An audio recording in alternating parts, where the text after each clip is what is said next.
네, 지금부터는 수급을 통해서 종목들의 옥석을 가려보겠습니다. 수급 수급 파이터 파이터. 김태성 팀장님과 함께하겠습니다. 팀장님 안녕하세요. 네, 안녕하세요. 네, 먼저 수급 동향부터 한번 살펴보겠습니다. 지금 코스피, 코스닥 양시장 모두에서 개인만이 담고 있고 외국인과 기관은 모두 팔자세입니다. 특히 코스피 시장에서 기관이 엄청나게 7,259억 원을 매도하고 있는 상황인데요. 왜 이렇게 외국인과 기관 오늘 많이 팔까요? 일단 월요일에 조금 오버슈팅이 나왔죠.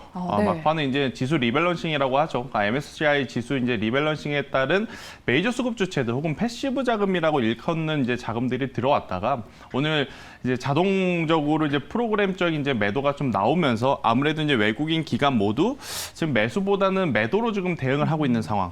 더욱이 지금 메이저 주체들이 보기에 우리나라 시장에 메리트가 강하게 지금 붙어주지 못하고 있거든요. 네. 월요일 날 하루 정도 이제 원달러 환율이 하향 안정화가 좀 보였는데 또 이틀 동안 다시 한번 또 상승하는 모습을 보이다 보니까 여전히 우리나라 시장에 수급이 강하게 들어올 만한 지금 업황 환경이 준비가 되진 않았다. 그런데 이제 한 가지 준비가 된 것은 가격적인 메리트.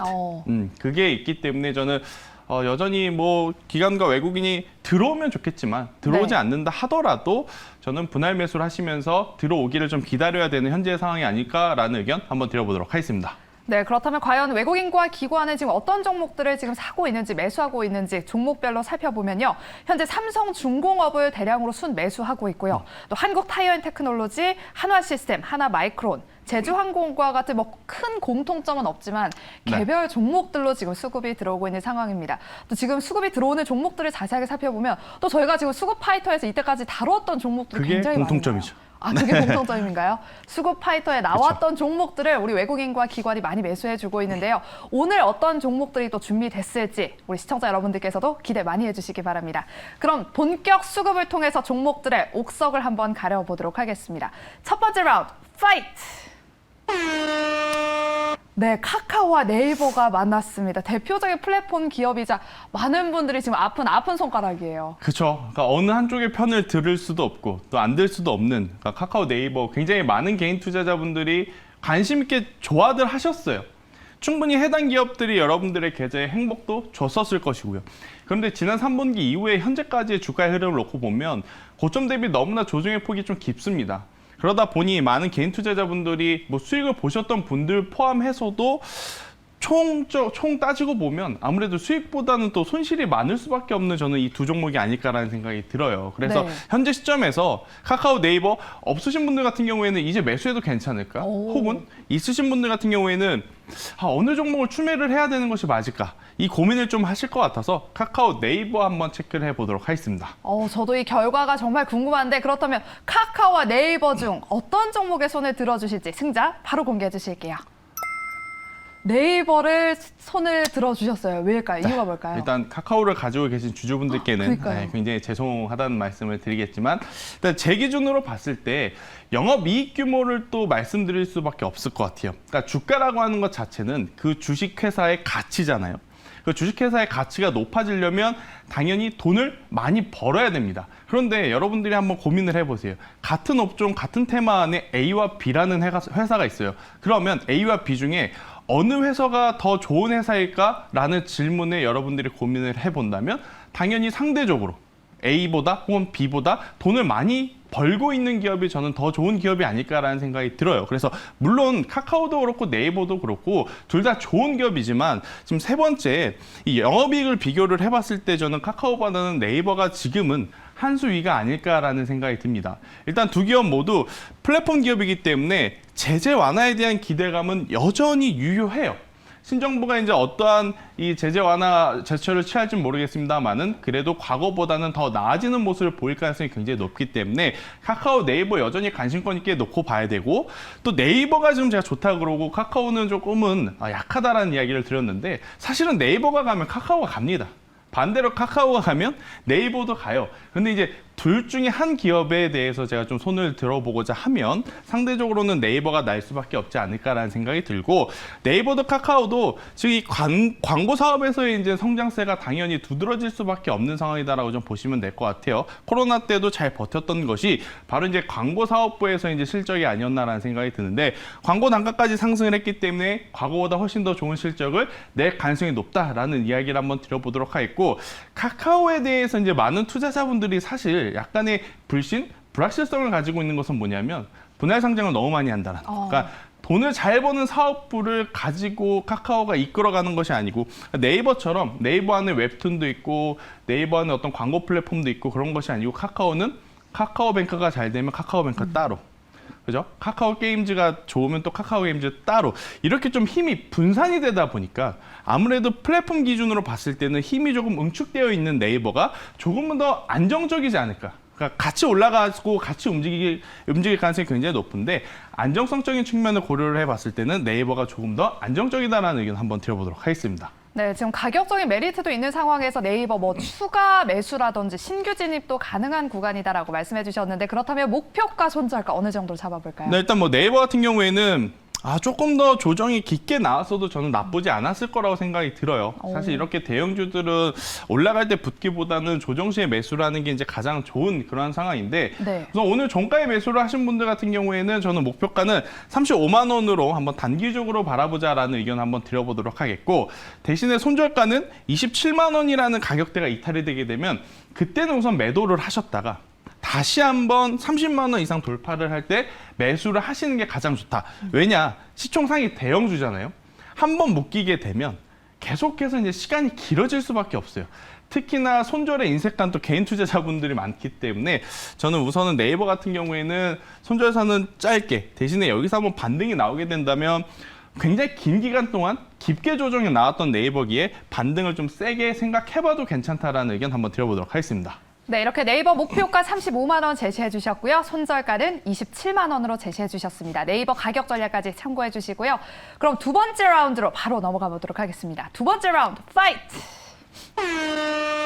네, LG화학과 효성화학, 화학 업종끼리 만났습니다. 네. 최근에 화학 업종이 길고 긴 조정을 거치다가 이제 추세 전환에 좀 성공하는 것 같은데 어떻게 보실까요? 그쵸. 일단 뭐 오늘 1라운드도 그렇고 2라운드도 그렇고 너무 이제 직접적으로 제가 싸움을 붙인 게 아닌가라는 생각이 들어요.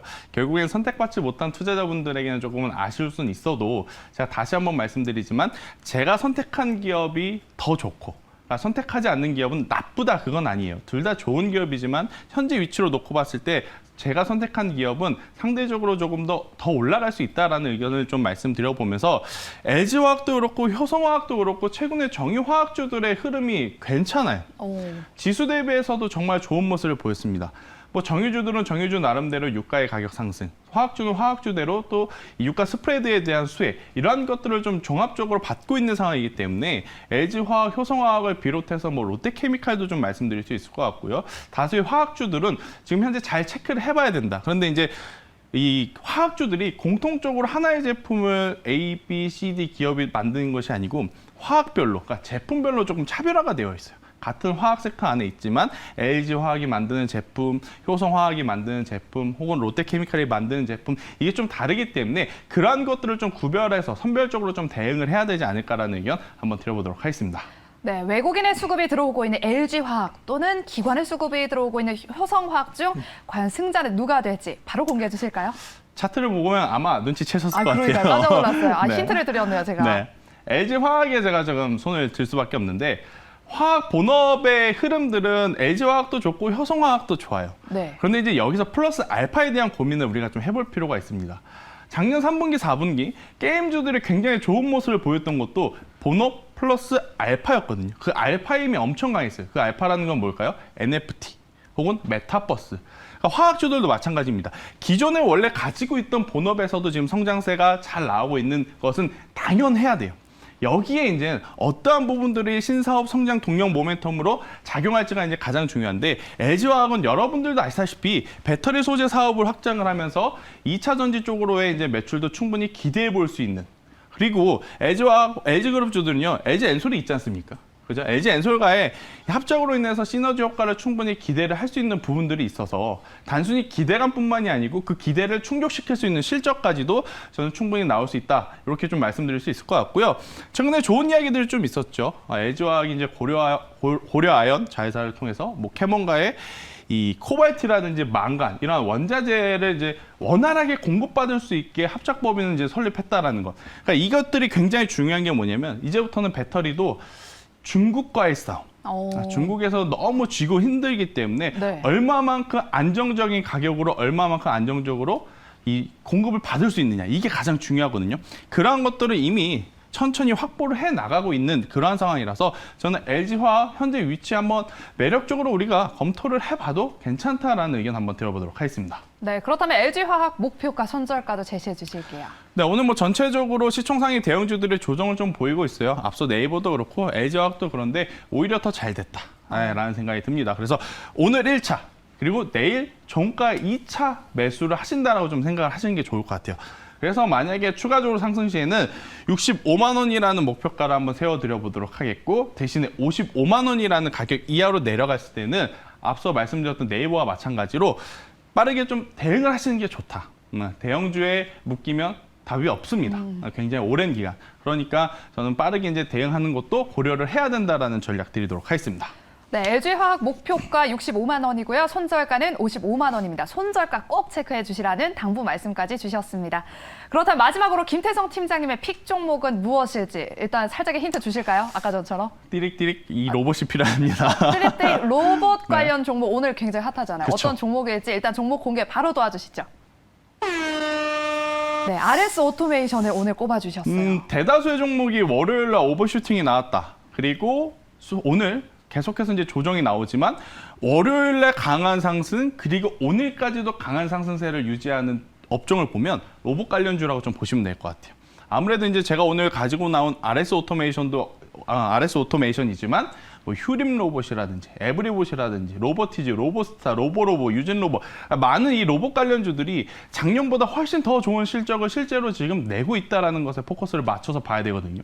실적도 좋아지고 있고 향후의 성장성적인 측면을 놓고 봤을 때 신정부에서도 정책적으로 밀어주는 부분 그리고 산업상 지금 계속 로봇 산업에 대해 우리가 관심을 가질 수밖에 없는 상황이기 때문에 저는 로봇 관련주들의 순환매를 좀 고려를 해봤을 때 아직 상대적으로 좀 덜 오른 RS 오토메이션이 오늘은 가장 매수하기에 적기에 또 포지션에 있지 않나라는 생각이 들어보면서 로봇 모션 제어 장치를 이제 만드는 기업입니다. 그래서 이제 필수적으로 로봇 관련주들이 움직일 때 따라서 움직이고 로봇 산업이 발전하게 되면 당연스럽게 외형 성장이 충분히 될 수 있고 그리고 또 이제 삼성전자 협업에 대한 이야기도 나오고 있기 때문에 실적에 대한 기대감을 우리가 충분히 가져가봐도 괜찮지 않을까라는 의견 한번 드려보도록 하겠습니다. 네, 실적까지 기대할 수 있는 종목으로 RS 오토메이션을 오늘 소개해 주셨는데요. 목표가 손절가 가격 전략도 궁금합니다. 네, RS 오토메이션 오늘 매수해도 부담 없는 위치다라고 생각이 듭니다. 여기서 추가적인 상승이 나오게 된다면 오늘 시장이 좋지 않은데도 거래량이 좀 집중이 됐어요. 그래서 네. 여기서 올라가게 된다면 저는 25,000원까지의 목표가를 한번 제시드려 보도록 하겠고요. 여기서 만약에 조정이 나온다라고 했을 때는 15,000원이라는 가격대가 이탈이 되었을 땐 그때는 손절하자라는 의견 드려보면서 오늘 전체적으로 제가 손절가를 좀 짧게 잡아드렸습니다. 변동성에 좀 대응을 먼저 해야 되는 그러한 시장이기 때문에 손절가를 오늘은 꼭 기억해 주셨으면 좋겠다는 코멘트 드리도록 하겠습니다. 네, 이렇게 오늘 김태성 팀장님의 픽 종목은 RS 오토메이션이었고요. 목표가는 25,000원, 손절가는 15,000원 제시해 주셨습니다. 참고해 주시고요. 이렇게 수급을 통해서 종목들의 옥석을 가려봤습니다. 오늘 말씀 고맙습니다. 네.